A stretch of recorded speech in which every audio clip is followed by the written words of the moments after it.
दैनिक भास्कर ने mega Monday story में भारत के महत्वपूर्ण बजट का संक्षिप्त विवरण दिया है। 26 नवंबर 1947 में भारत का प्रथम बजट R.K. षणमुखम चेट्टी द्वारा प्रस्तुत किया गया।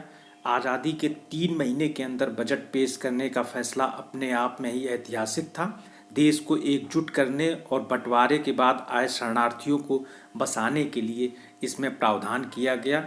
171.1 करोड़ आय और 197.3 करोड़ के कुल खर्च का अनुमान लगाया। बजट में 92 करोड़ यानी करीब 46% रकम डिफेंस सेक्टर रक्षा क्षेत्र को दी गई। सूती कपड़ों और धागों पर 3% एक्साइज ड्यूटी बढ़ाने का पहला इकलौता टैक्स प्रपोजल रखा गया। गणतांत्रिक भारत का पहला बजट 28 फरवरी 1950 को जॉन मथाई के द्वारा प्रस्तुत किया गया। इस बजट में रूस की तर्ज पर एज योजना आयोग का खाका पेश किया गया। भारत ने बुनियादी विकास का जो सफर तय किया था उसका रास्ता योजना आयोग ने ही दिखाया।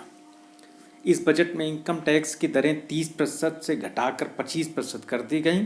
उस वक्त 1.21 लाख से ज़्यादा की इनकम पर करीब 55% टैक्स लगता था। उस वक्त इनकम टैक्स की अधिकतम दरें लगभग 78% तक थीं। ग्रोथ धीमी करने वाला बजट 1957 में 15 मई को प्रस्तुत हुआ। पेश किया टी कृष्णमाचारी ने। आयात पर कई गंभीर प्रतिबंध लगाए गए। वेल्थ टैक्स एक्साइज 400% तक बढ़ा दिया गया। इनकम टैक्स की दरें बढ़ा दी गईं। इंपोर्ट पर रोक, उस ज़्यादा टैक्स से ग्रोथ धीमी हो गई। टी कृष्णमाचारी ने टैक्स से जुड़े ये निर्णय हंगरी के अर्थशास्त्री निकोलस काल्डोर की कृष्णमाचारी ने industrial development bank of India, union trust of India, Damodar valley corporation की शुरुआत में बड़ा महत्वपूर्ण रोल निभाया था। 29 फरवरी 1968 को मोरारजी देसाई ने पहला जन संवेदनशील बजट प्रस्तुत किया। फैक्ट्री गेट पर एक्साइज डिपार्टमेंट के अधिकारियों के द्वारा सामान की स्टैंपिंग असेसमेंट की बाध्यता खत्म कर दी। इससे मैन्युफैक्चरिंग बूस्ट आया। एक्साइज विभाग पर लगाम लगी। मोरारजी देसाई एकलौते वित्त मंत्री हैं जिन्होंने अपने जन्मदिन 29 फरवरी को 2 बार बजट प्रस्तुत किया।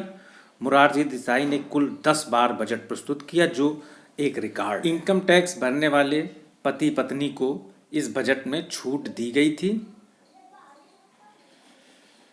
द ब्लैक बजट 28 फरवरी 1973 को यशवंतराव चौहान ने प्रस्तुत किया।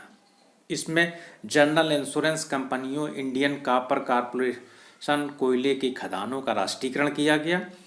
कोयला खदानों के राष्ट्रीयकरण के चलते ही देश में कोयला उत्पादन में वृद्धि हुई। यशवंतराव चौहान महाराष्ट्र के मुख्यमंत्री भी रहे। चौहान ने 2 बार बजट प्रस्तुत किया और दोनों बार सिगरेट पर टैक्स बढ़ाया। उदारीकरण वाला बजट 24 जुलाई 1991 को मनमोहन सिंह के द्वारा प्रस्तुत किया गया। आयात निर्यात के नियमों को आसान बनाया गया। लाइसेंस राज समाप्त किया गया। विदेशी कंपनियों के लिए बड़े सेक्टर खोले गए। कस्टम ड्यूटी घटाई गई। आर्थिक उदारीकरण की शुरुआत हुई। मनमोहन सिंह ने 1994 में पहली बार सर्विस टैक्स इंट्रोड्यूस किया, जिससे उस साल 400 करोड़ रुपए मिले। इस वक्त जीएसटी में सबसे अधिक आय सर्विस टैक्स से मिल रही है। 28 फरवरी 2005 को आम आदमी का बजट पी चिदम्बरम ने प्रस्तुत किया। इसमें कारपोरेट टैक्स, कस्टम ड्यूटी में कमी, साथ साथ मनरेगा और आरटीआई की घोषणा की गई। मनरेगा योजना से ग्रामीण क्षेत्र में रोजगार और आमदनी बढ़ी, साथ ही इससे पलायन रोकने में मदद मिली।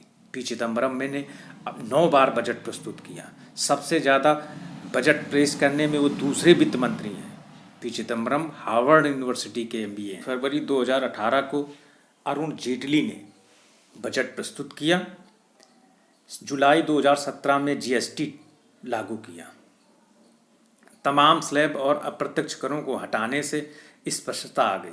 वस्तुओं के महंगे या सस्ते होने का बजट पर प्रभाव समाप्त हुआ।